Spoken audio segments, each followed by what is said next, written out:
em média para refrigerar a folha.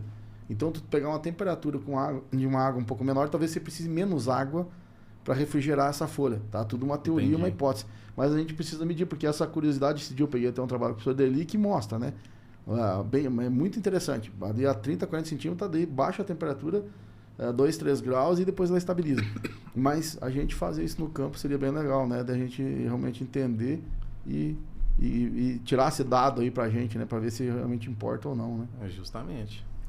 Show de bola. Eu quero entrar num assunto aqui, Leandro, que você vai gostar bastante, que é o seguinte.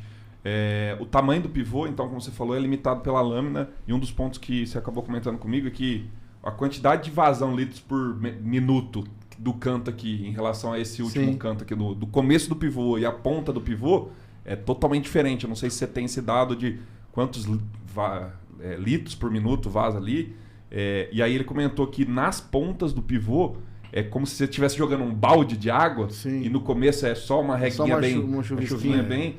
Quando você joga essa quantidade grande de água, principalmente nas pontas do pivô, porque é um volume de vazão mais alto, a capacidade de filtração. Não, tem a capacidade de filtração e dá o selamento superficial, por causa do impacto dessa água no solo. E aí atrapalha a infiltração. Mais uma pra palhada, tem que ter palhada no pivô, né? Justamente. Então, assim, se você está pensando em conservação do solo, o pivô grande, ele é mais delicado ainda para isso. Então, legal. Com o pivô grande, você trabalhar uma lâmina alta. Porque o pivô grande, qual que é o problema? Ele tem que passar muito rápido lá na ponta, né? E se ele passa muito rápido e tem que aplicar muita água, ele vai jogar de balde. E aí o solo ele tem que aguentar ou realmente ele começa a sofrer. E aí, às vezes até ele vai ter que ter uma capacidade de infiltração. Normalmente na senão Bahia... ele vai escorrer. Na Bahia está em torno aí de 80, 90 milímetros por hora e essa taxa de infiltração. Cara, que informação legal é essa, E aí, cara? se a gente pegar um pivô, na teoria, ele não poderia ultrapassar isso aí, porque senão você ia começar a ter escoamento superficial. Se você tem palhada, isso ajuda muito, e o perfil da Bahia, por ser plano, ajuda mais ainda. Então a água ela imposta ali e vai infiltrando. Só que não é o ideal. A gente tem que sempre respeitar a física do solo. A física do solo como um todo, vamos falar, falando da parte mais superficial ali, que pode dar esse selamento e piorar ainda mais esse escorrimento porque não vai filtrar. Falando de maneira geral, os pivôs, falando em compactação até mais profunda, 30, 40 centímetros. É recorrente a gente achar pivô compactado. Por quê? O cara planta no úmido, na segunda safra, e colhe no úmido, tá e trator para cima, para baixo. E a gente vê que esse é um dos maiores gargalos que tem de pivô que trava em produtividade. E aí vai travar ainda mais isso aí. Porque se tem compactação, a taxa de infiltração é menor, eu não posso aumentar a lâmina, empoça a água, escorre. Aí eu perdi para todo lado, né? Até um negócio legal de prestar atenção em mapa de colheita, porque geralmente nas pontas, teoricamente, a empoçar água deve produzir menos. Vão lá nas bordas do pivô. Né? Se tu pensar em compactação, aquilo que a gente fala muito, né, Matheus? Sim. De encharcamento, falta de oxigênio, porque se não infiltrou, vai empoçar. Ou se vai escorrer. Então, teoricamente, a tua produtividade deve ser menor. E as bordas ainda, aí é onde passa os transbordos, onde fica... Não, interessante isso aí. E vai além. Se você pega a borda de um pivô, ela pode sofrer tanto por excesso, igual vocês estão falando aí, como por falta também. Se o pivô começa a sofrer queda de pressão, a queda de pressão ela começa a atingir da ponta para trás. Sim. Perfeito. Então, qualquer problema que você vai ter com o pivô, normalmente ele começa da ponta para dentro. Os mais comuns. E aí começa a dar falha de vazão, né? E aí, se você pegar, por exemplo, Igor, qual que seriam os 2 maiores problemas das áreas irrigadas hoje? Na minha opinião, eu não tenho um número correto, mas pelo minha observação seria compactação e nematóide. Doença. E estão ligados os dois. E os dois estão muito ligados. Então pensa numa área que está escoando, área arenosa. O nematóide ele vai de braçada, né? Então você tem esses problemas secundários que vêm com o escoamento superficial, com o empoçamento de água. Além de levar embora os nutrientes. E eu vou agora eu vou... Quer falar? Senão eu vou entrar num assunto mais polêmico ainda. Não, pode falar, Matheus. Eu tô começando a me empolgar com esse negócio aí, cara. De pivô. Né? Porque agora, assim, eu começo a linkar com as coisas que a gente faz, né? E eu vejo que você também tá com tem um pensamento muito parecido. E eu acho que quando liga essas duas coisas, a gente ajuda, porque nós temos que fazer o agricultor entender que pivô não é aquela coisa, não, e aquela coisa desenfreada, que tá uma cultura que tem que entrar outra, que não sei o quê. Você tem que trabalhar o solo, olha bem.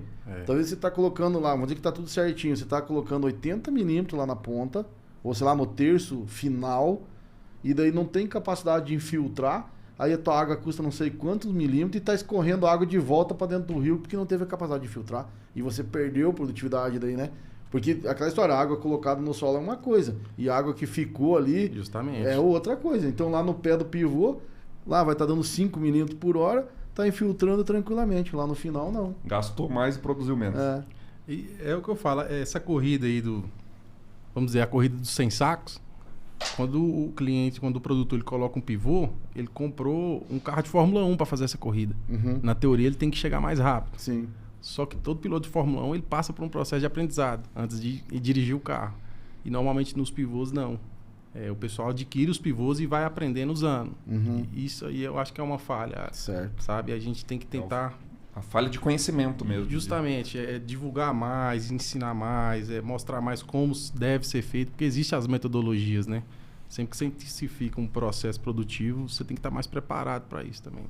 Cara, é aquela história, Matheus, só para terminar esse assunto, que eu acho que é legal, que talvez tenha muita gente que queira entrar, né? Sim. Queira irrigar, e é um custo altíssimo, que não é fácil de pagar. Mas, de novo, né, Igor, a água não é a salvação de tudo. Você tem que... Não, agora, eu vou colocar água, tá tudo resolvido. Eu vou lá e já jogo lá, não preciso fazer palhada, não preciso botar calcário, né? E eu acho que aí, talvez, né, alguém que vai e depois não consegue pagar o pivô. Né? Então, essa é a minha busca com toda a humildade, Igor. Eu não estou dizendo que quem colhe 100 sacos por hectare num pivô não está sendo muito eficiente, muito pelo contrário, né? Está sendo. Mas eu acredito que a gente pode mais que isso, né? Nesse sentido, por tu ter o benefício de aqueles momentozinhos críticozinhos que tu vai perder um saco ali, né? Por causa de um estressezinho, você consegue fazer. Mas o solo tem que estar nota 10, né? Eu acredito muito que os 100 sacos no pivô, o pivô te dá a possibilidade de ir além dos 100 sacos, mas ele também te dá a liberdade de serrar mais e ficar, às vezes até o excesso, né? Uhum. Entendeu? Então você tem muito mais a errar com um pivô se você não tiver o conceito, né? É mais técnico ainda. É mais técnico. Você precisa estar então, mais lá, preparado. pivô na Bahia até mais técnico ainda, porque solo arenoso é complicado, pivô no solo arenoso é mais complicado ainda. Então, tu tem que ser um super técnico. Vou pegar um exemplo. Às vezes, o produtor ele compra um pivô e fala assim, agora eu vou fazer 3 safras. Cara, as 3 safras são sonhadas, mas na realidade elas são muito difíceis de acontecer. E normalmente passa 1 ano, 2, o próprio produtor fala assim, não, vamos fazer 2 bem feitas, em vez de 3. Claro. Porque Perfeito. ele tem que preocupar com o solo também, e as 3 safras não dá esse espaço. Se você não quer perder mais conteúdos como esse, se inscreva agora no canal Bora Pra Lida.